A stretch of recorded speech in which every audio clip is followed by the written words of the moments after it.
real estate agents, if you are trying to attract investors in the short-term rental arena, you want to watch this show. We have Paul Shin on today. He's going to be talking about how he partners with agents and gets them the data and the information that they need to shine in front of their clients so that their client gets a phenomenal opportunity every time they buy.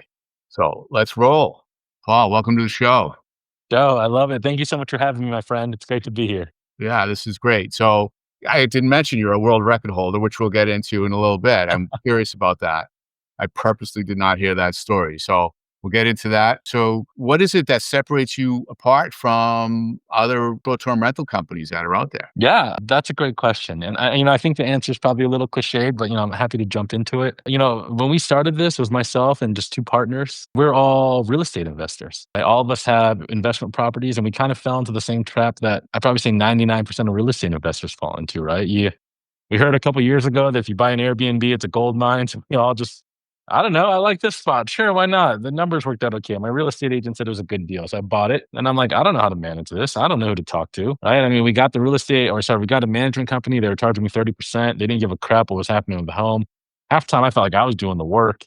It just wasn't working anymore. It wasn't making sense, right? And I think it's even worse now. The market's more saturated. The rates have gone up. Anyways, that was kind of this like awakening point, right? Because again, I started talking to basically as soon as my contract was up, I was talking to everyone I knew that had a short-term rental, and I was asking what works, what doesn't. And the first thing that came up over and over again was just, I wish I had more data when I bought.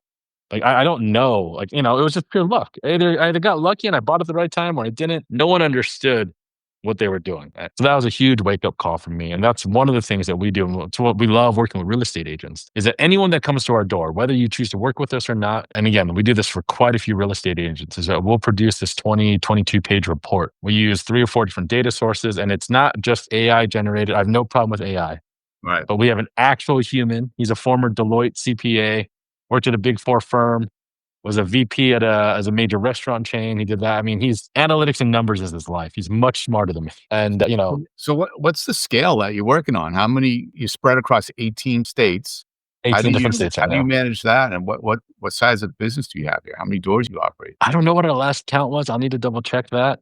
In terms of scale, I think there's a few things that we've embraced, and I love that question. One, I'll be honest, we outsource where we can outsource. We never outsource the owner experience. We never outsource the guest experience. We're big believers of those things. Stay in-house. There's a lot of administrative work where we can outsource. Fantastic. Even some of the data research, right? So as we're doing a lot of the data analytics, again, we have access to various platforms. I think we have 4 or 5 different platforms that we have access to. A lot of our overseas team, they're the guys who are actually going in and crunching all the numbers, or not crunching the numbers, but putting in the numbers in the platform and exporting it into our formulas for us, right?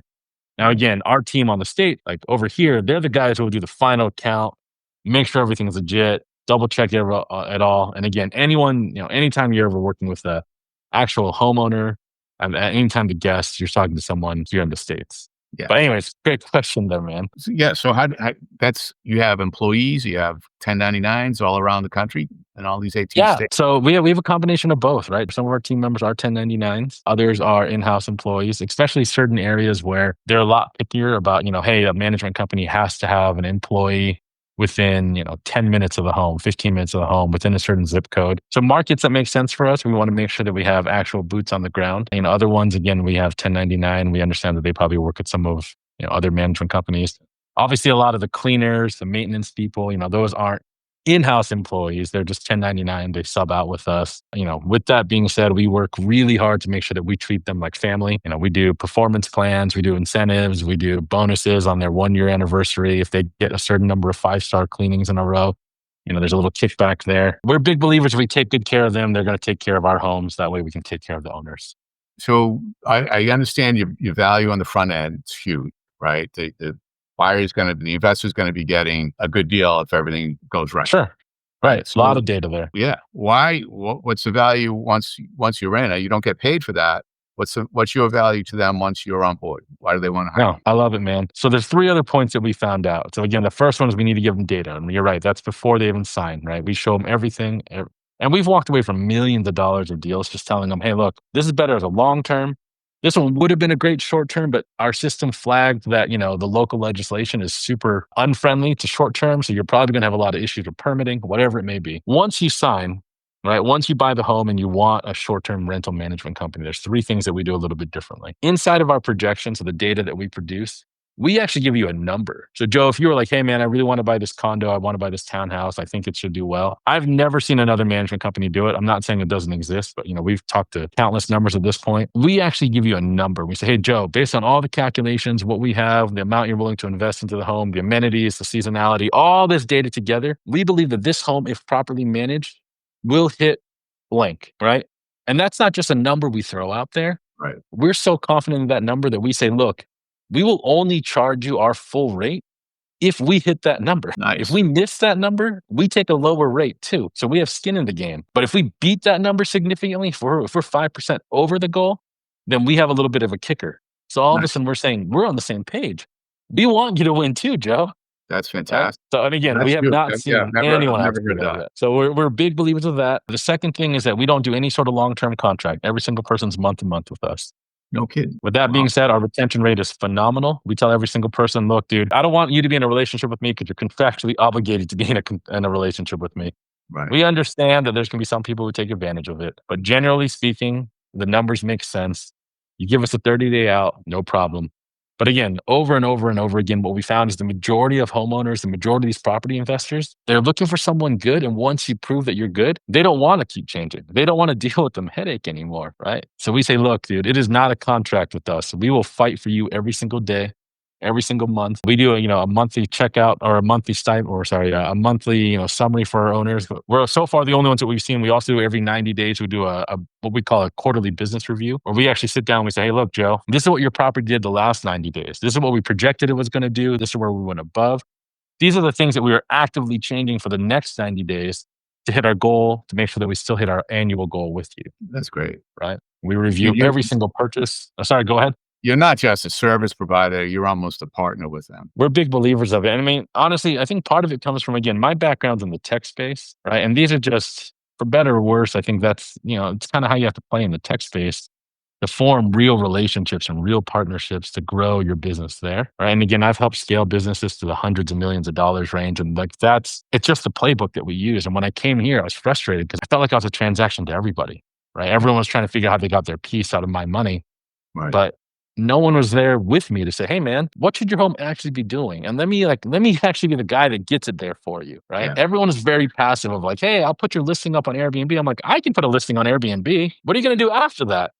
Right. And so again, I mean, literally we have a meeting every week where, our various teams get together and they review all their properties. It's my favorite meeting to sit in where, I can ask any of the team leads and say, hey, look, this is your portfolio of homes. Let's pull it up.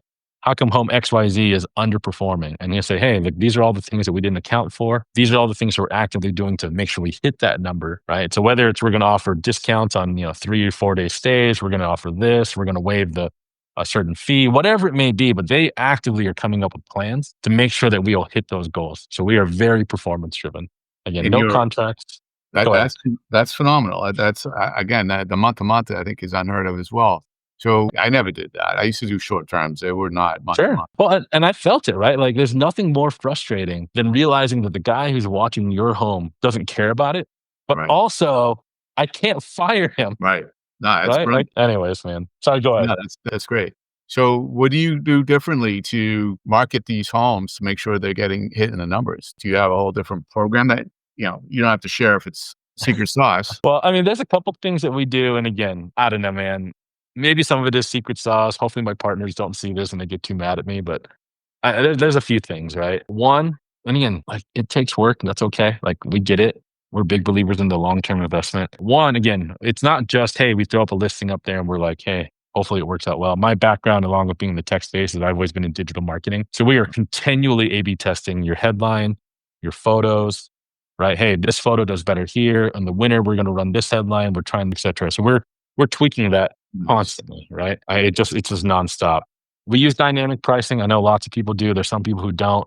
We're big believers of it. So the system's always looking at the pricing and saying, hey, look, big weekend coming up. It's super booked out. Let's raise the rates a little bit. We can still get that booked in, right? If it's not, hey, we're underperforming. What kind of promos can we run? What kind of specials can we run? We're always pushing that. And the last one that we do, and again, this is probably where my partners might be a little mad if I give away too much, but we do a lot with lifestyle photography instead of real estate photography.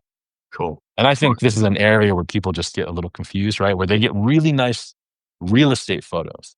And real estate photos have a place, but the guy going to my Airbnb isn't looking to buy my house. He's looking to stay at my house. He wants a vacation at my house. So I want to show him an experience that says, hey, look, here's fun. Here's people having fun at the pickleball court. Here's people having a good time lounging by the pool or cooking on the grill. We sell people the idea that this is an experience that they get to have, right? They care a lot less about what finish the countertops have. Right. They're coming in, they wanna have fun, they wanna know how it's gonna function and how they're gonna, Exactly. and that is actually an overlooked opportunity for general real estate agents. And if they position their homes like that, their listings like that, it could help them sell as well. And yeah, because I mean, you get it, Joe. Like all it is that we're always just trying to cut through the noise, right? If every other home looks like it was real estate photography, our goal is to say, well, how do we not look like real estate photography, Yeah. right? Right. Anyways, great Cool. questions, man. I love it. No, this is informative. So I want to jump into, this is not your first business, and you've That's had correct. successful other successful businesses. As an entrepreneur, we're talking to real estate agents who are all entrepreneurs at some level. It's hard for a lot of them, for most, right? They got expectations are, let's go, we're going to hit the ground running, and we're going to take off. Tell me about the reality between from concept to launch to knowing you have success. Yeah, I love that question, and I think there's a whole we could probably spend an hour on I that know. alone. We have to skim the top on this one. It's okay. I love it, man. I think there's a few things here, right? One, I do an entire speaking circuit. I go to a bunch of colleges. I've spoken at Harvard. I've spoken at BYU, U of U about being an entrepreneur. And, it's always very flattering. I think one of the biggest mistakes that people that they make when they want to become an entrepreneur is they don't actually know why they want to be an entrepreneur, right? They think they want to be an entrepreneur because they want the money. They think they want the lifestyle. I don't know, whatever it's going to be, right? They have all these ideas, but they can't really define deep down inside, like, what does being an entrepreneur actually mean for you, right? And I try to explain to people all the time, motivation is the greatest lie that you'll ever face in terms of being an entrepreneur. Because when it's brand new, Joe, if you and I are going to start a business and we're like convinced it's going to be the next $1 billion idea, Yeah. of course you can't sleep at night because you're so pumped up. And of course you can't get ready to, you can't wait to start. Motivation will tell you, oh yeah, man, you're doing it. You're doing it. And what I tell people is like, hey man, when you are motivated, you have to build processes. You have to build such detailed processes that force you to keep going. Because I promise you, your motivation will run out. And when the motivation runs out, it's your processes and your discipline that will carry you through that valley, right? I mean, even my team, again, my two partners, right? When it was just the three of us inside this crappy little corner office, I mean, not even an office, but a closet to be real, right? We were just trying to figure out how to start this thing. And I remember telling them like, hey, look, guys, we are going to meet every Tuesday, 7:30 in the morning, and we're reporting on what we got done. And we're going to build this little scorecard and we're showing it. And they were like, I don't know why we have to do this. This sucks. I'm like, I get it sucks, but this is how these are the steps that will hold us accountable to get us past this thing. I promise you guys, right? And then we did. We started seeing success come in. It's slow and it's consistent. It's not these big waves, right? And I think that's probably point two that I'd love to make real fast is, social media is an interesting thing. The internet's an interesting thing. I think overall it did a lot of good in the world. However, like it looks like every 22-year-old with a cell phone somehow became an entrepreneur overnight. Everyone is more successful than you. Everyone drives a fancy car. Like so much of that isn't real. And yet we set these unrealistic expectations of like what growth needs to be, right? Many of the companies or a handful of the companies I've worked with have like gotten venture capital funding. That's like, it's a thing, right? Where you get funded and all of a sudden you're trying to figure out, how do I triple my company this year? How do I triple it next year? How do I double it the year after that? You're constantly thinking about it. Like it's okay if you're growing at a slower rate. Like find what's sustainable for you, find what success means for you, find what you're doing for you, right? And then go build. Again, for me, it was this realization like true stay, right? I had become a property owner and that was a big goal in my mind. Like I remember thinking, oh man, if I have an investment property, that must be what success feels like. And I got the home and it didn't do what I thought it was going to do. Remember? And I feel kind of disappointed. And I was like, what's going on? As I talked to a lot of these other investors, I started realizing, man, a lot of you guys are, I mean, you're doing okay, but you're not these like billionaires hanging out in yachts all day. Yeah, right. Right. And again, that became a part of my why was that I strongly believe that one, everyone who can should have real estate inside their investment portfolio. And I strongly believe that if we strengthen the middle class, right? And at the end of the day, I believe I'm a middle class person. We solve a lot of the problems, right? A lot of the problems that the world faces. We need a stronger middle class. We need people who can stand up for themselves. I believe in financial resiliency. So those like largely became a part of my why. Was I was trying to figure this out. It wasn't, man, I'm like, I love answering guest messages at 2 in the morning. That's not the why. But the Right. why was this idea of like, I think I can help other people like me who have had a little bit of success and they're trying to figure out what to do next with life, right? Grow something. And if we can help those people, we make something powerful together. That became the why. And then I found partners who believed in that vision. And anyways, there's a lot to it, man. That's huge. No, it's huge. There has to be some value in what you're doing. There has to be a real reason that's pushing you, that you're doing well. For some, it's that you're doing good. For others, right? And the hard part, I coach, and my drive is to help people. It always was. Long before I even got into this, as a little kid, I was always wanting to help people. That's how I'm built. And now I can. Yet there's so much noise. There's so much being thrown at us that doesn't feel right, and a lot of it isn't. A lot of it's slick and shiny, and they're taking your money and walking out the door, and giving you false promises, and all that is happening. Yet when there's truth behind, there's real reasons behind what somebody's trying to do, it's hard to get that through all the noise. It's really hard. No, I think you're speaking. I mean, I think you're speaking a lot of truth, right? I love being on your show, right? Is I know that I mean you do all this not because you're making $1 billion from it, right? I mean, I don't make I don't anything know. of this, I say, if you're making a bunch of money off this episode, cut me a little piece back, man. But right? again, I love it because you look for people to find value, right? To add value to the lives of those around you. And I see that and I see what you do. I'm blessed enough that I get asked to speak on quite a few podcasts, and I'm fairly picky about the ones we end up on. And that's the big question is like, hey, like what's the purpose here, right? Because if I'm helping just build someone else's brand, I'm not interested. But if I feel like this person cares about other people, that means a lot more to me. And Joe, I think you're as you say, you're a real one, man, and I love that. And I think it does come through. It is hard though. There's a lot of noise out there. There's a lot of people who take advantage of you for it, and it takes time. And I'd say that for anyone in the real estate space, like, yes, you can make a quick deal. That's okay if that's what if that's who you are. Like, I'm not here to judge, but the ones who succeed, like the ones who get far, are the ones who find the way to stand up for what they believe in, stand up for their own value, but also add so much value to the other party that they can't imagine going anywhere else, right? And the So, systems too. And the system, that's so true for well, any business, like you said. And in real estate, it's often overlooked. People just skim over that and just want to pick up the phone and dial and get in front of people. They lose track of how much they're putting into it. It can fall down pretty quickly. 100%. So item number 3, 2 world records. Is that what I read? 3 now, actually. 3. Yeah, 3. You tell. Yeah, and I think there's a little bit of backstory if you're okay with us taking a detour for just a minute. Sure. So again, I'd done okay in the tech space, the consulting space, made some money back in. I don't know, man. It was probably 7, 8 years ago. There was this AI startup that I was helping co-found, and I was so dead set that like I thought it was going to be the next big thing. And AI is a big thing today. Again, 7 years ago, it was probably a little too early to the market. But again, like we had raised money, we were in front of investors. The checks were coming in. I basically everything I had, I put on the line. I was so convinced it was going to explode. And 2020, it all fell apart. And I'm still have some weight to lose, but I was probably 300 pounds. I was stressed out of my mind. I diagnosed with diabetes. My wife and I were fighting. We were broke. All the things are falling apart, right? And I was just kind of living in self pity, feeling bad for myself, wondering what went wrong and all the things. And eventually, after a while, I got introduced to this group at Make-A-Wish, right? All of a sudden, I was friends with the CEO of Make-A-Wish Utah and a bunch of other people. And they introduced me to this kid. He was 5 years old and he had leukemia. And like all of a sudden, my life didn't seem so bad, right? Yeah. I said, you know what? I can get my health back. I can get the money back. My wife and I were going to counseling. We were doing better. But I'm like, dude, this 5-year-old kid is leukemia, man. Like he's fighting through stuff I can't even Right. imagine, right? And I remember talking to him, and his wish was that he could be on a world record. Like he wanted to be remembered for something, right? And I remember talking to a bunch of my business associates and friends and other CEOs and people I knew, and I just said, hey, like, let's just do it for this guy. Like, let's find some way, right? And like, let's make this free to the community and let's do as much good as we can. And any money we make off of this, let's just donate it to whoever, man. Like, let's go do something cool. And this blanket fort, like, so that was the thing is we did a blanket fort. And I mean, like, the Major League Soccer team was a big sponsor. We had huge businesses lining up. We had, hundreds of people show up. And we built this, it was just over 10,000 square foot blanket fort. And Wow. this kid was able to, he was the last one and he got to put the last blanket on. And, we had the plaque for him. And it was just such a cool experience.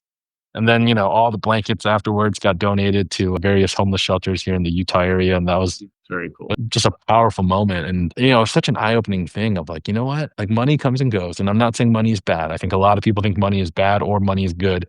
It's just a tool. Right. But it made me realize that like money had taken over too much of my life. Right. And again, I'm a big believer in building and making money and adding value. But it also made me realize like, hey, I want to give back. So the next year, we partnered with we have a major league rugby team here, so a professional rugby team in Utah, and we partnered with them and we did this big event where we broke the world record for the largest rugby scrum. We had over 3,000 people in a professional field. I mean, no pushing because that probably would have killed somebody, but Yeah, that was some of that tramp. yeah, but we did that and then we raised a bunch of money and we donated it all to Utah Youth Athletics or whatever it was, and that was Excellent. cool. Excellent. And then last summer, we did another one. It was the largest beach ball pit. So we had over 10,000 beach balls.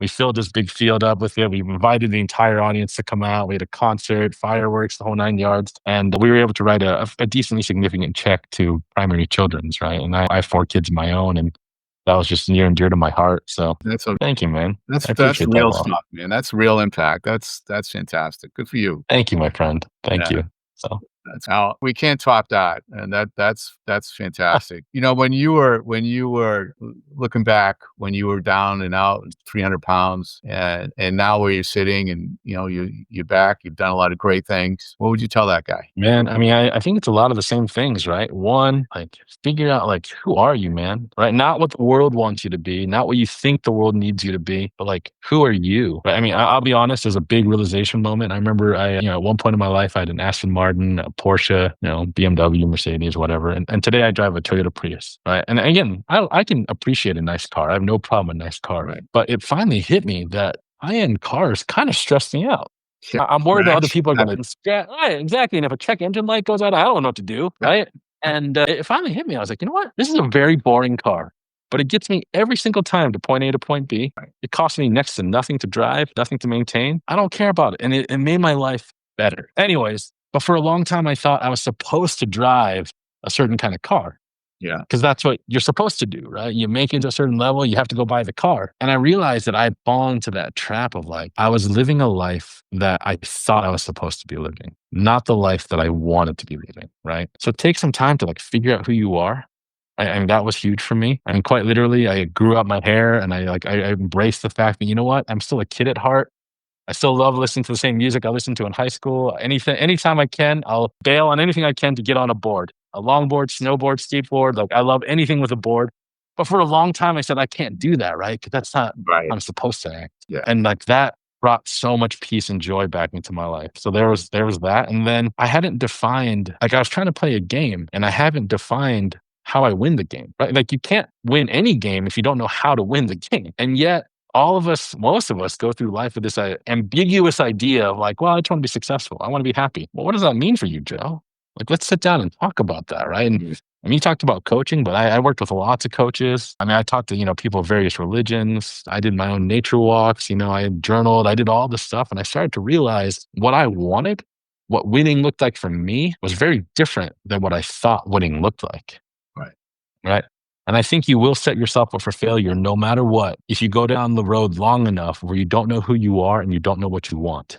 Yeah. Right. And so as simple as those things are, man, if I could go back in time, I'd say, hey, is this who you are? Is this what you want? And be real with yourself. Yeah.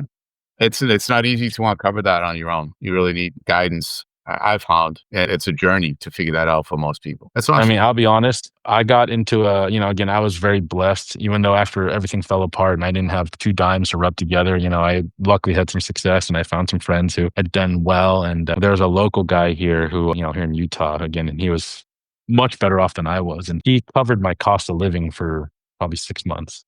Wow. Right. And I'll be honest, between that, so for 6 months, not even have to worry about a job, that gave me the freedom to just stop. And then you're not wrong, right? Working with coaches, working with religious leaders, working with shamans and gurus and all of that. After all of that was said and done, I finally started to see, I could at least see an outline of who I thought I was, right? And like it was an entire epiphany moment of like, man, as simple as it sounds, like who I thought I was not who I actually am. So that's huge. Anyways, thank you, man. And I love that you coach. Again, I think it's a great thing. Yeah, I love it when I can make a difference. A real difference. For sure. So this has been awesome, Paul. I really appreciate you coming on. Of course. Thank you for having me. So real estate agents, they want to get in touch, they want to try out your services or get you involved in their business, I'll have a link to your website. Is there anything else that you want me to share? I mean, LinkedIn is probably the only social media I'm semi-active on, right? Okay. I mean, again, you'll see a very Asian-looking guy, Paul Shin. So if you find me on LinkedIn, great, connect. We're happy to chat. Also, hit up the website, fill out the form. Is there a non-Asian Paul Shin on there that we should be looking for? I don't know. I'm going to see if I can find him though. I bet he's out there somewhere. All right. So LinkedIn, the website. Again, thanks so much for coming on. If you enjoyed this episode and if you watched it, you absolutely did because it was super valuable. Subscribe, stay tuned, be your best, and have fun. Hey, thanks so much, guys. Appreciate you.